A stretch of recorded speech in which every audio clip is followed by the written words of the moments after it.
الحمدللہ رب العالمین والصلاة والسلام علی رسول اللہ وعلی آلہ وصحبہ اجمعین ومن تبعہم بإحسان الی یوم الدین۔ اشہد ان لا الہ الا اللہ وحدہ لا شریک لہ واشہد ان محمدا عبدہ ورسولہ، اما بعد۔ سبق نمبر 15، بے اختیار مخلوق کو پکارنا شرک ہے، یعنی ایسے مخلوق کو پکارنا مدد کے لیے جس کو اللہ تعالیٰ نے اختیار ہی نہیں دیا، بے اختیار مخلوق،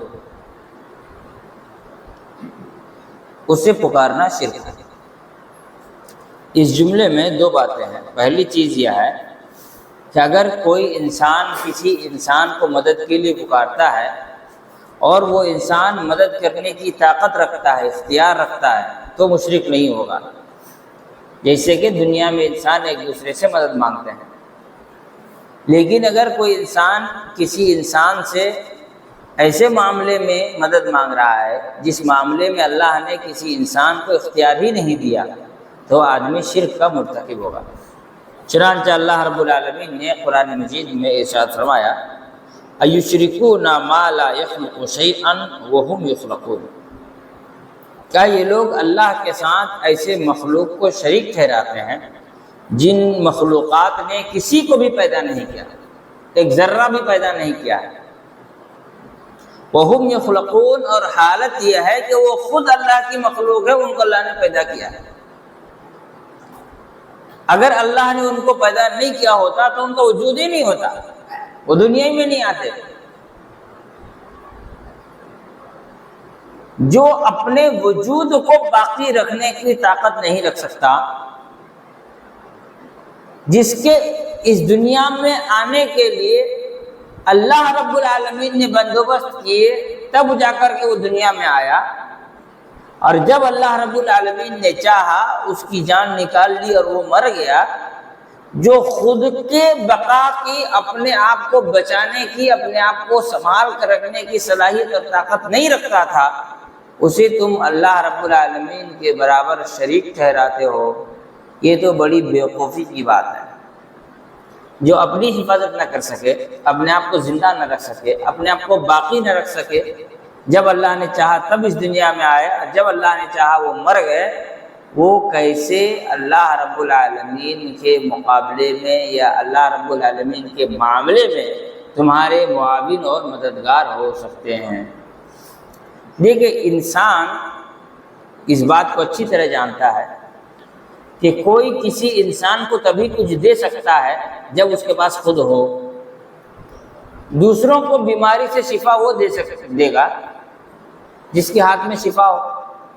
شفا کا مالک اللہ رب العالمین ہے، لہذا بیماری سے شفا دینے والی ذات اللہ کی ہے۔ یہ تو خود ہی بیمار ہے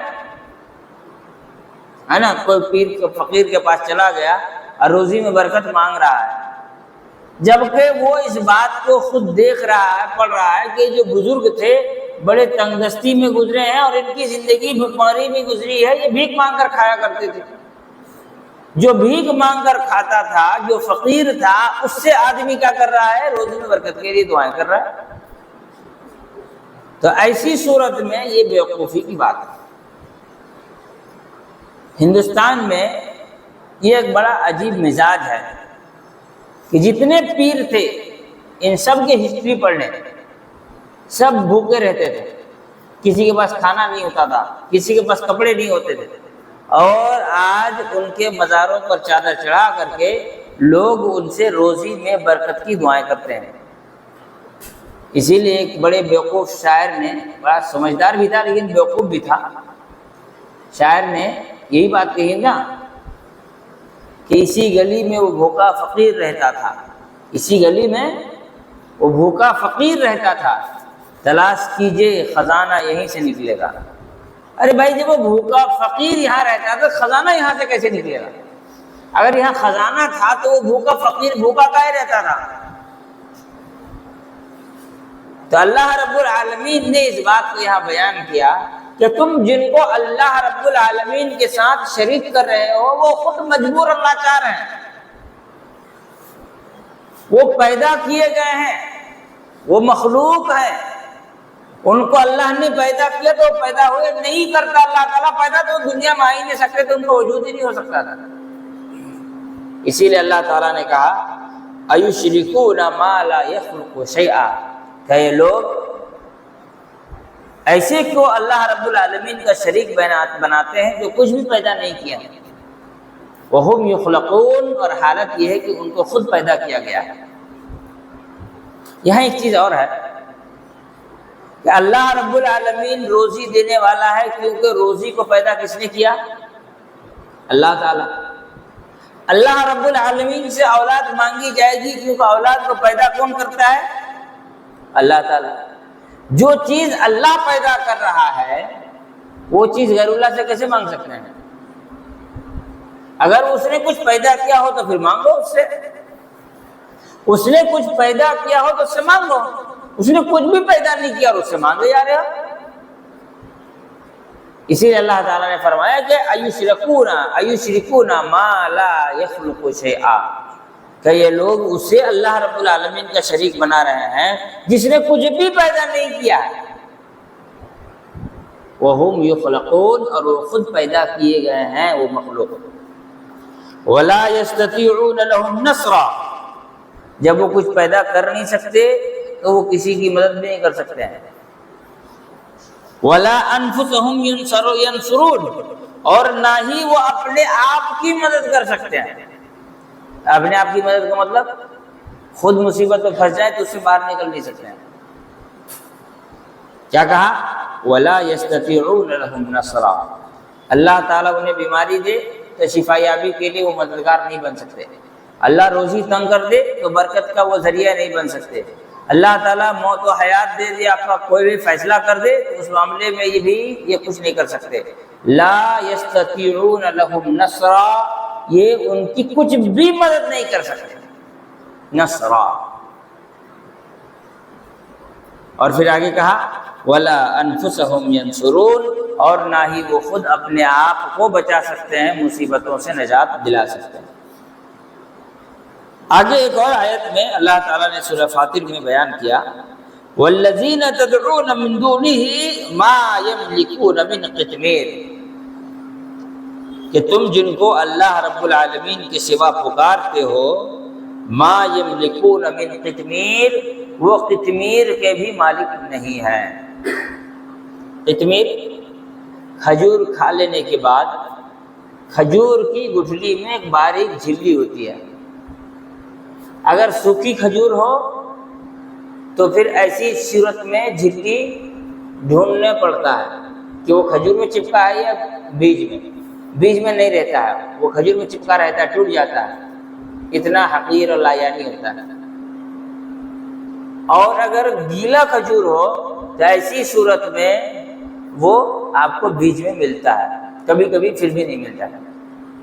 تو اللہ رب العالمین نے فرمایا دنیا کے تمام چیزوں میں سب سے پتلی، باریک اور جس کی کوئی حقیقت نہ ہو، جس کی کوئی ویلیو نہ ہو، کوئی اہمیت نہ ہو، ایسی معمولی اور حقیر چیز قطمیر کے بھی یہ لوگ مالک نہیں ہیں۔ یہ قطمیر کے مالک نہیں ہیں اور تم ان سے اناج کے گودام مانگ رہے ہو، ہاں؟ یہ کھجور کی گٹھلی میں لگے جھلی کے مالک نہیں ہے، تم ان سے 1 سے 4 دکان ہونے کے لیے دعائیں کر رہے ہو۔ یہ کھجور کی گٹھلی میں لگے جھلی اور باریک سی پرت کے بھی مالک نہیں ہیں اور تم ان سے دعائیں کر رہے ہو کہ تم کو اولاد دے دے، ہے نا بیوقوفی کی انتہا۔ اسی لیے اللہ تعالیٰ نے کہا کہ والذین تدعون من دونہ، وہ لوگ جن کو تم اللہ کے سوا پکار رہے ہو، ما یملکون من قطمیر، وہ قطمیر کے بھی مالک نہیں ہیں۔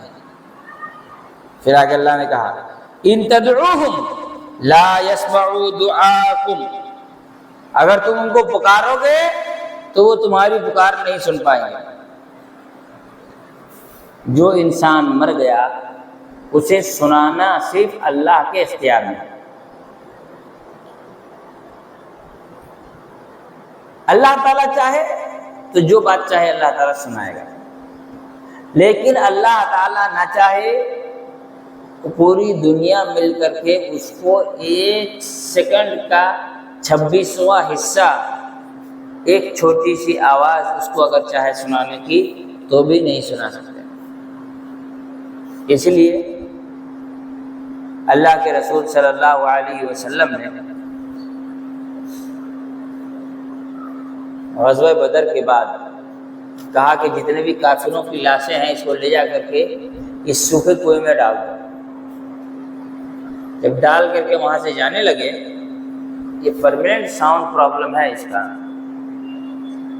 ریلوے کا ہارن بجتے رہتا ہے، کیا کریں گے مائک کا نیچے، پھر کسی کو سنائی نہیں دے گا۔ خواتین سے شکایت آئے گی کہ ہمارے آواز نہیں آ رہی تھی۔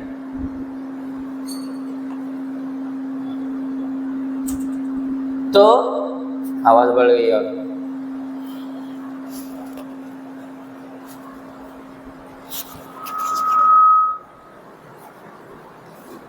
تو ایسی صورت میں جب ان کو ڈال دیا گیا تو ریٹرن ہوتے وقت اللہ کے رسول صلی اللہ علیہ وسلم نے ان مردوں سے کہا کہ اللہ تعالیٰ نے تم لوگوں کو ذلیل نہیں کیا۔ حضرت عمر رضی اللہ تعالیٰ کہتے ہیں کہ اللہ کے رسول صلی اللہ علیہ وسلم یہ مردے ہیں، سنتے تھوڑی ہیں۔ تو اللہ کے رسول صلی اللہ علیہ وسلم نے فرمایا تم ان سے زیادہ نہیں سن رہے ہو۔ اللہ نے کیا کہا وما انت بمسمع من فی القبور، تم جسے چاہو بات نہیں سنا سکتے، لیکن اللہ کے رسول صلی اللہ علیہ وسلم کہہ رہے ہیں کہ تم عمر ان سے زیادہ نہیں سن رہے ہو۔ مطلب یہ ہوا کہ اللہ تعالیٰ نے اسپیشل بندوبست کیا تھا، پروویژن کیا تھا اس جگہ پر کہ وہ لوگ اللہ کے رسول صلی اللہ علیہ وسلم کی بات کو سنیں۔ ہمارے یہاں تو ہر پیر بزرگ فقیر جو ہوتا ہے وہ ہر کسی کی آواز سنتا ہے۔ چنانچہ ایک پیر صاحب مر گئے، مٹی دے دیا گیا، چلے گئے مٹی دے کر کے، اس کا کچھ حل نکالو۔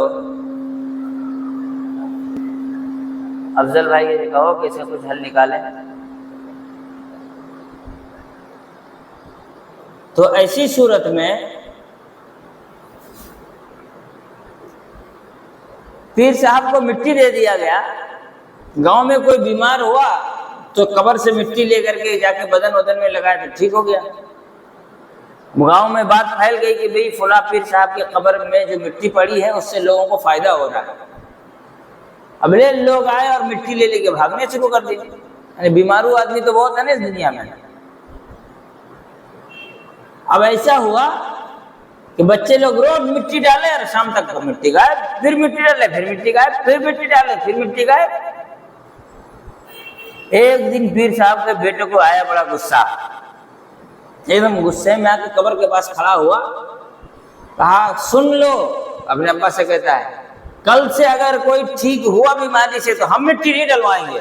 تھک گئے مٹی ڈالتے ڈالتے۔ اس کے بعد لوگ مٹی لے جا رہے تھے، کچھ ٹھیک ہی نہیں ہو رہا تھا۔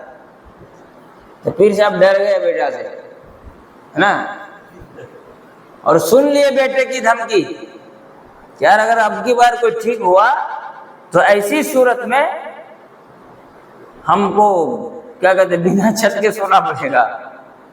اس لیے اب سے ٹھیک ہونا بند ہو گیا۔ تو پیر صاحب لوگ سنتے ہیں، قبر میں جو پیر صاحب ہیں وہ سنتے ہیں ان کے یہاں پر۔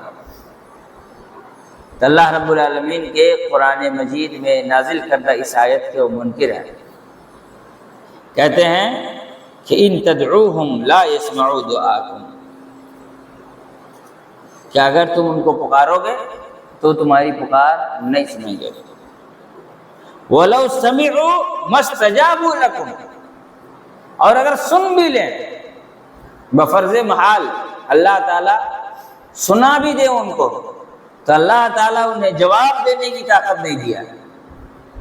جیسے کہ اللہ کے رسول صلی اللہ علیہ وسلم نے جب کافروں کو جو کنویں میں پڑے تھے ان سے کہا کہ اللہ نے تم کو ذلیل کیا کہ نہیں کیا، تو اللہ نے سنا تو دیا لیکن جواب دینے کی طاقت نہیں دی۔ تو اگر بفرض محال سن بھی لیں، مان گئے کہ سن لیتے ہیں، تو مستجابوا لکم، کبھی جواب نہیں دے سکتے۔ پھر آگے کیا ہے؟ وَيَوْمَ الْقِيَامَةِ يَكْفُرُونَ بِشِرْكِكُمْ، اور قیامت کے دن وہ تمہارے ان دعاؤں عبادتوں کا انکار کر دیں گے، نہیں انہوں نے ہم کو شریک نہیں کیا تھا، یہ جھوٹ بول رہے ہیں۔ وَلَا يُنَبِّئُكَ مِثْلُ خَبِيرٍ، اور اللہ رب العالمین نے آگے فرمایا اللہ کی طرح تمہیں کوئی خبر دے نہیں سکتا۔ اللہ تعالیٰ جو خبر دے رہا ہے وہ دنیا میں کوئی نہیں دے سکتا۔ تو یہاں اللہ رب العالمین نے اس بات کو بڑے واضح اور اچھے انداز میں بیان کر دیا کہ اللہ تعالیٰ کسی بھی مردے کو بات چاہے تو سنائے، لیکن دنیا کے کسی انسان کو یا کسی مردے کو اللہ نے اختیار نہیں دیا کہ وہ کسی کی بات سنے۔ ہمارے یہاں بہت سارے لوگ یہ کہتے ہیں کہ جب آدمی قبر کے پاس جاتا ہے، جا کر اللہ کے رسول صلی اللہ علیہ وسلم کے قبر کے پاس کھڑے ہو کر کہتا ہے السلام علیکم یا رسول اللہ، قبر کے پاس کھڑے ہو کر یہ بولنا جائز ہے، تو کہتے ہیں اللہ کے رسول صلی اللہ علیہ وسلم اگر نہیں سنتے ہیں تو ایسی صورت میں اس طرح کہنے کے لیے حکم کیوں دیا گیا؟ نارملی آدمی قبر جاتا ہے کیا کہتا ہے السلام علیکم اہل الدیار، اے قبر والو تم پر اللہ کی سلامتی ہو۔ تو اس کا جواب یہ ہے کہ اللہ کے رسول صلی اللہ علیہ وسلم نے لوگوں کو اس طرح سے کہنے کا حکم دیا، اور لوگ کہہ رہے ہیں کہ قبر میں جاؤ تو السلام علیکم اہل الدیار کہو کہ اے قبر والو تم پر اللہ تعالیٰ کی سلامتی نازل ہو۔ اب قبر والا سنتا ہے نہیں سنتا ہے، رسول اللہ علیہ وسلم نے اس کی وضاحت نہیں کی ہے۔ کیا حکم دیا رسول اللہ علیہ وسلم نے کہ جب قبرستان جاؤ زیارت کے لیے تو کہو السلام علیکم اہل الدیار، قبر والو تم پر اللہ کی سلامتی نازل ہو۔ اب وہ سنے گا کہ نہیں سنے گا، اللہ کے رسول صلی اللہ علیہ وسلم نے اس کا ذکر نہیں کیا۔ ہمارا کام ہے کہہ دینا، ہم کہہ دیتے ہیں۔ اب وہ سنیں گے کہ نہیں سنیں گے وہ جانے، اللہ بہتر جانے۔ جو چیز غیب کی ہے اس پر عقل لگانے سے پرہیز کرنی چاہیے، اس لیے کہ آدمی غیب کی باتوں پر اگر عقل استعمال کرے گا تو ایسی صورت میں انسان گمراہ ہو جائے گا۔ حضرت انس رضی اللہ تعالی عنہ کی ایک حدیث ہے صحیح بخاری کی، کہتے ہیں سجن نبی صلی اللہ علیہ وسلم یوم احد وکسرت رباعیتہ، رسول اللہ صلی اللہ علیہ وسلم احد کے دن سخت زخمی ہوئے اور آپ کی رباعی دانت توڑ دی گئی، ٹوٹ گئی۔ فقال، تو اللہ کے رسول صلی اللہ علیہ وسلم نے فرمایا کیف یفلح قوم شجوا نبیہم، وہ قوم کیسے کامیاب ہو سکتی ہے جو اپنے نبیوں کو، جو اپنے نبی کو زخم دے، جو اپنے نبی کو خون آلود کر دے۔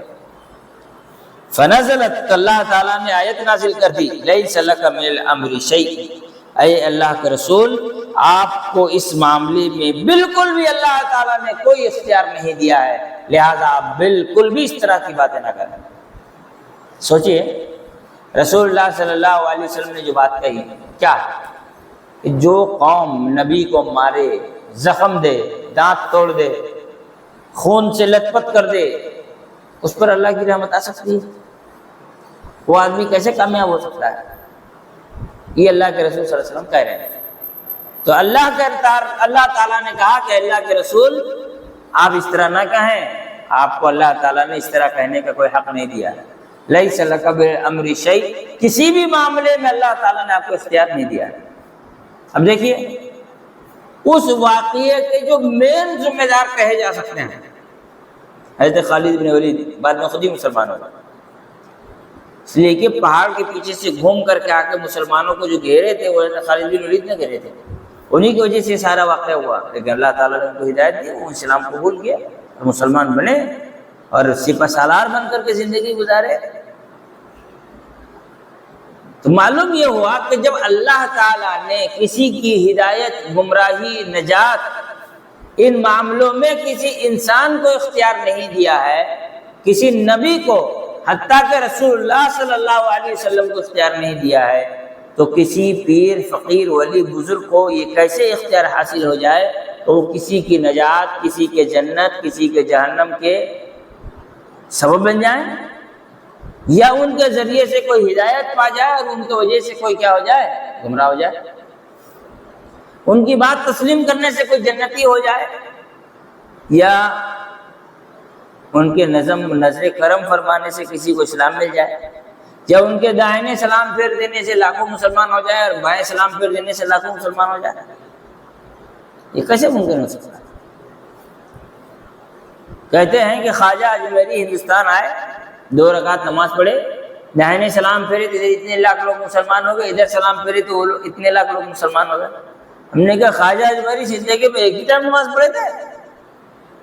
بھائی اگر اس طرح سے لوگ اسلام قبول کر رہے تھے تو لاتے ہم لوگ پالکی میں بٹھا کر کے ان کو پورا ہندوستان گھماتے، ہر گاؤں میں 2 رکعت نماز پڑھتے ہو، ادھر بھی مسلمان ادھر بھی مسلمان، دنیا میں کوئی غیر مسلم بچتے ہی نہیں، پورا ہندوستان ہمارا ہو جاتا۔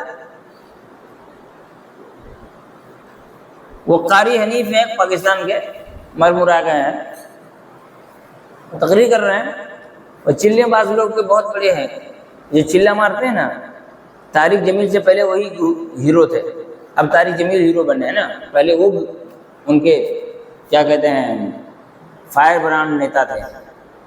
ہاں، جس طرح مودی جی اپنی پارٹی کے فائر برانڈ نیتا ہے نا، ویسے وہ ان کے فائر برانڈ نیتا تھے۔ تو تقریر کر رہے تھے، کہنے لگے کہ ایک آدمی ہے، ان کے 2 بیٹے ہیں، وہ کہتے ہیں میں پیروں کو مانتا ہوں، ٹھگوں کو نہیں مانتا۔ اب کون پیر ہے کون ٹھگ ہے پتہ نہیں بھائی۔ تو کہہ رہے ہیں کہ میں مانتا ہوں کہ اللہ والوں کی نظریں تقدیر بدل دیتی ہیں۔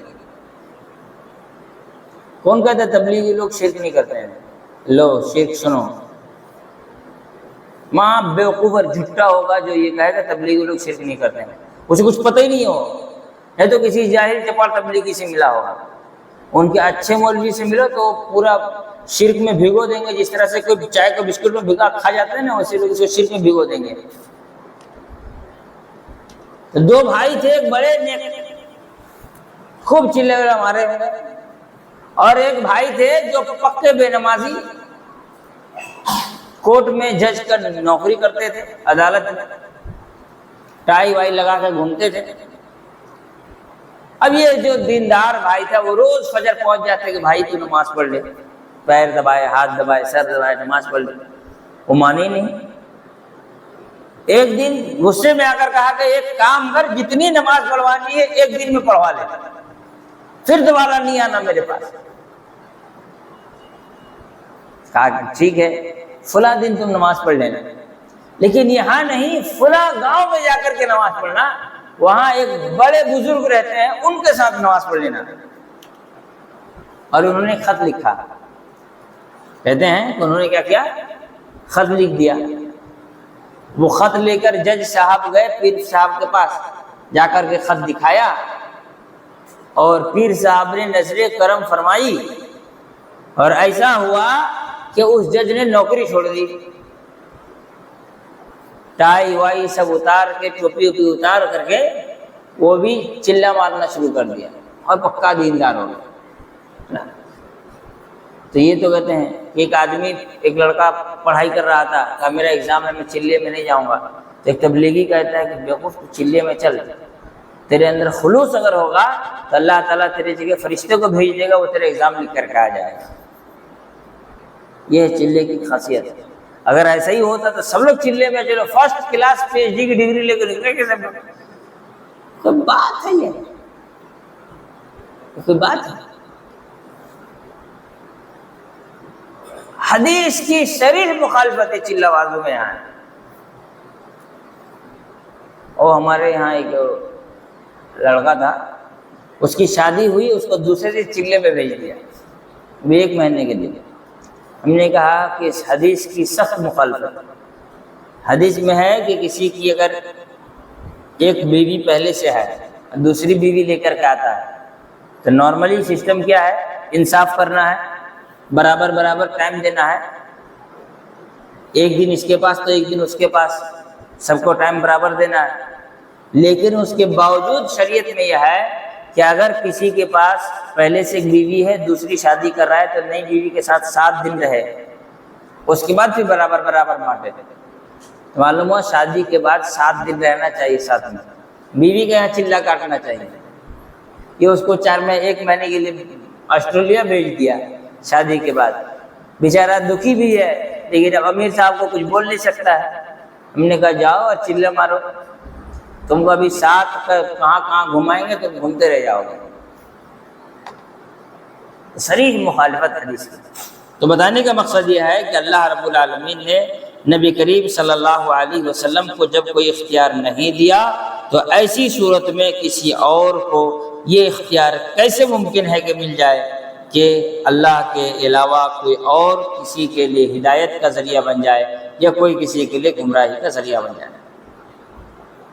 اسی طرح سے ایک اور واقعہ ہے کہ اللہ کے رسول صلی اللہ علیہ وسلم نماز میں کچھ لوگوں نے رسول اللہ صلی اللہ علیہ وسلم کو تکلیف دی، تو ایسی صورت میں اللہ کے رسول صلی اللہ علیہ وسلم نے باقاعدہ ان کے لیے بد دعائی کی نماز میں. تب اللہ رب العالمین نے کہا لیس لک من امر شیء ان یتوب علیہم، اللہ رب العالمین چاہے تو ان کو توبہ کرنے کی توفیق دے، او یعذبہم او یتوب علیہم او یعذبہم، یا تو اللہ تعالیٰ ان کی اصلاح کرے، ان کو توبہ کی توفیق دے، یا چاہے تو ان کو عذاب دے. یہ اللہ کا حق ہے. کسی انسان کی وجہ سے نہ تو کسی کا بھلا ہو سکتا ہے اور نہ ہی کسی کا برا ہو سکتا ہے. عذاب سے بھی نجات نہیں مل سکتی کسی پیر فقیر کی وجہ سے. وہ پیر والا واقعہ میں بتایا تھا اس سے پہلے. ہاں، قبر میں ایک آدمی کو، جہنمی کو عذاب ہو رہا تھا، تو خواب میں ایک آدمی نے اس کو دیکھا تو کہا جلدی پوچھو جو پوچھنا ہے، مجھے بڑی تکلیف ہے.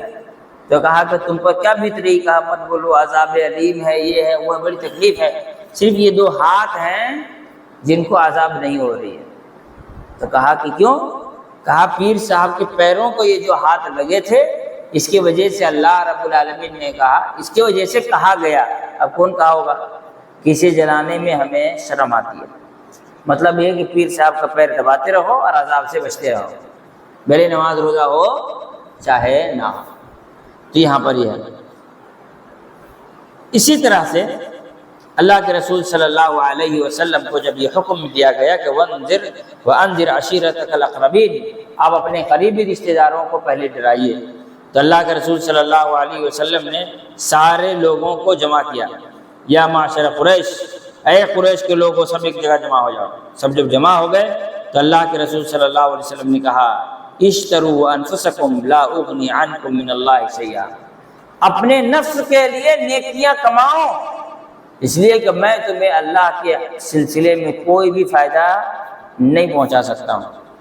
یا عباس بن عبد المطلب، اے عباس بن عبد المطلب، کون ہے؟ رسول اللہ صلی اللہ علیہ وسلم کے چچا. کہا لا اغنی عنک من اللہ شیئا، میں آپ کو اللہ رب العالمین کے سلسلے میں کوئی بھی فائدہ نہیں پہنچا سکتا. یا صفیۃ عمت رسول اللہ، اے اللہ کے رسول کی پھوپھی صفیہ، لا اغنی عنک من اللہ شیئا، میں تمہیں اللہ کے سلسلے میں کسی بھی قسم کے فائدے پہنچانے کا حق نہیں رکھتا ہوں. ویا فاطمہ بنت محمد، اے محمد کی بیٹی فاطمہ، سلینی من مالی ما شئتی، میرے پاس جو بھی دھن دولت ہے اس میں سے جو مانگنا ہو مانگ لو. لا اغنی عنک من اللہ شیئا، میں اللہ کے سلسلے میں تم کو کوئی بھی فائدہ نہیں پہنچا سکتا. یہاں رسول اللہ صلی اللہ علیہ وسلم اپنے رشتہ داروں کو کہہ رہے ہیں کہ میں تمہیں کوئی فائدہ نہیں پہنچا سکتا. یہاں پر آدمی قبر میں گیا تو فرشتے نے کہا من ربک کا مجھے پتہ نہیں، میں تو غوث اعظم کا دھوبی ہوں. پھر دوسرا کا من ما دینک کا، کہا مجھے تو کچھ پتہ نہیں، میں تو غوث پاک کا دھوبی ہوں. کہا کہ من رسول کا، کہا مجھے کچھ پتہ نہیں، میں تو غوث پاک کا دھوبی ہوں. فرشتے پریشان کہ اللہ کہاں بھیج دیا؟ ہر سوال کا ایک ہی جواب، غوث پاک کا دھوبی، غوث پاک کا دھوبی ہوں، کیا کیا جائے؟ تو کہا کہ جب وہ میرے محبوب کا نام لے رہا ہے تو تم اسے چھوڑ کر کے آ جاؤ. جو میرے محبوب کا پسندیدہ ہے وہ بھی میرا پسندیدہ. شیخ عبد القادر جیلانی کا انتقال ہوا، ان کو قبر میں لے جا کر دفنایا گیا. فرشتے آئے، کہا من ربک کا، تو کہا سن مدرا کیا ہوا؟ کہ تو بڑا پریشان کرتا ہے میرے مریدوں کو. شاید کوئی مرید غوث پاک سے پہلے مر گئے ہوں گے، ان کو پتہ چل گیا ہوگا. پہلے بتا تو میرے مرید کو تکلیف کیوں دیتا ہے؟ تو کہتا میرے سوال کا جواب نہیں، پہلے تو میرے سوال کا جواب دے، نہیں تو نہیں جانے دوں گا. ہاتھ پکڑ لیے. فرشتے رونے لگے، دعا کیا کہ اللہ کہاں بھیج دیا، یہ تو ہم کو الٹا سوال کر رہا ہے، ہاں انہیں تو ہم کو الٹا سوال کر رہا۔ نقش بندی یہی سمجھ، ہاں اب فرشتے کو چھوڑ رہی نہیں، ہاں فرشتے کو چھوڑ نہیں رہے، پکڑ لیا، جانے نہیں دیں گے، پہلے تو جواب دے۔ فرشتہ بھی سوچنے لگا میں کب تک قبر میں رہوں گا، مجھ کو تو پھر جانا ہے نا اوپر۔ پھر اللہ سے دعا کی تو اللہ رب العالمین نے کہا کہ عبد القادر اس کو چھوڑ دو، میں تمہارے سارے مریدوں کو بخش دیا، لا اغنی عنک من اللہ شیئا۔ اللہ کے رسول صلی اللہ علیہ وسلم اپنی بیٹی فاطمہ سے کہتے ہیں میں تم کو کوئی فائدہ نہیں پہنچا سکتا، یہ تو سارے مرید کو بخشوا دی، کچھ کرو نہ کرو خالی مرید بن جاؤ، جنت ہے تمہارے لیے۔ صریح حدیث کی مخالفت اور نبی سے دوسروں کو اونچا مقام، اسی لیے علامہ حالی نے کہا تھا نبیوں کو جو چاہے خدا کر دکھائیں، ولیوں کا رتبہ نبی سے بڑھائیں۔ یہ سارے اولیاء جتنے بھی ہیں ان کا رتبہ نبی سے اوپر کر دیا گیا ہے، اب جو کرنا ہو کرتے رہو، تو یہ حال ہے۔ اللہ رب العالمین سے دعا اللہ تعالیٰ ہم تمام لوگوں کو سمجھ کی توفیق عطا فرمائے۔